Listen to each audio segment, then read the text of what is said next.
All right, let's talk about it. We're diving headfirst into one of the biggest, no, maybe the biggest, legal and creative showdown happening right now. It's generative AI versus copyright law. We're talking about a massive collision between incredible innovation and, the fundamental rights of the people who create stuff. I mean, you've seen it, right? The incredible images, the text, the music that AI can generate. It's mind-blowing. But it begs this huge question. Where does all that knowledge come from?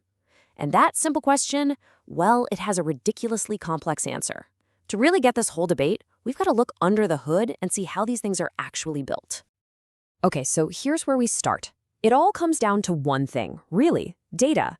You can think of generative AI models as these incredibly powerful engines, and data? That's the fuel. Without it, they're just empty shells. So, how does it learn? Let's break it down. An AI doesn't know what a cat is, not like you and I do.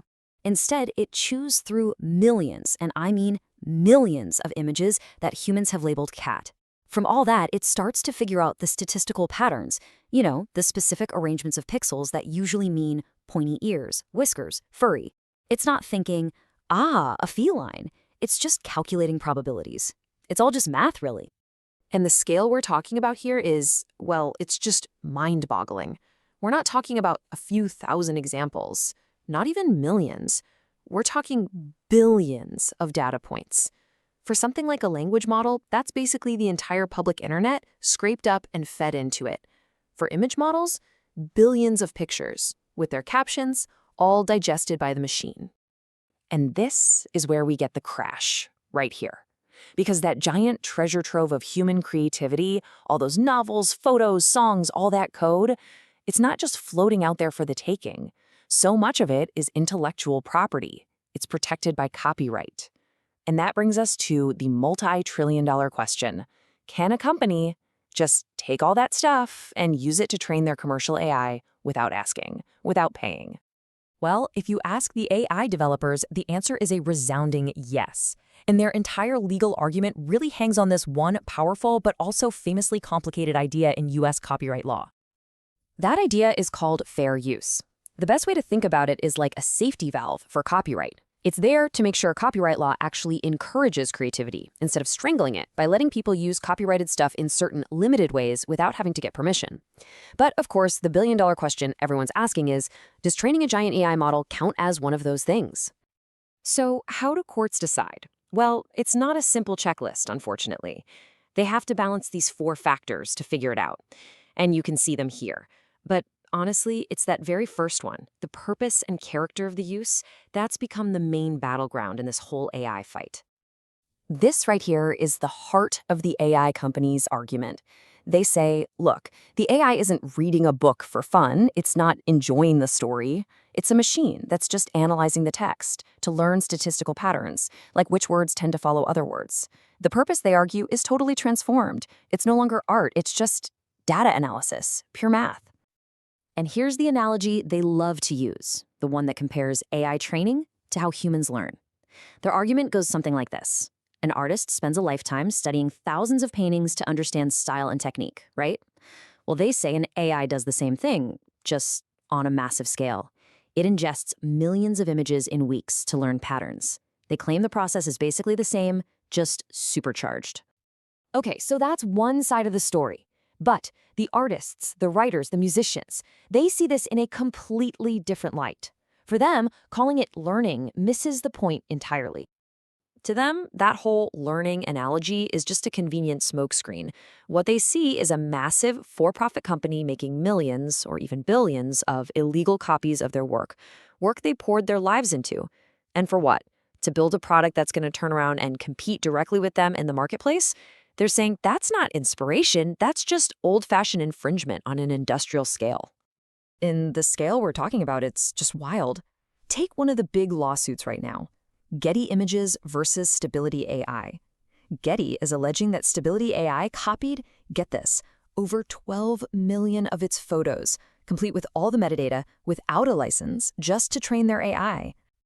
And this quote from Getty's legal team really nails their perspective. It's not that they're against the technology itself. A lot of creators are actually fine with licensing their work for training. The real issue for them is pretty simple.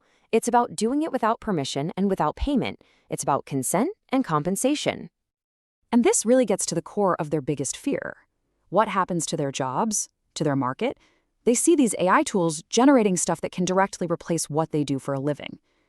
And the smoking gun, for many, came when some of the early AI image models started spitting out pictures that had these mangled, ghostly versions of watermarks still visible, which to creators is pretty undeniable proof of direct copying.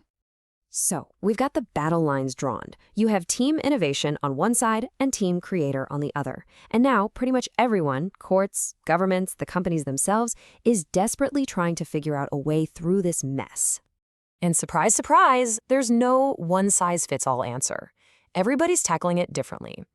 Here in the US, we're basically letting the courts figure it out case by case, using that tricky fair use doctrine. Over in the EU, they've made a specific rule that allows this kind of data mining, but, and this is a big but, they give creators the power to opt out. And then you have Japan, which has gone in a totally different direction and is way more permissive about using copyrighted work for training. But while the lawyers are busy arguing, the market isn't just sitting on its hands. We're already seeing some real solutions pop up.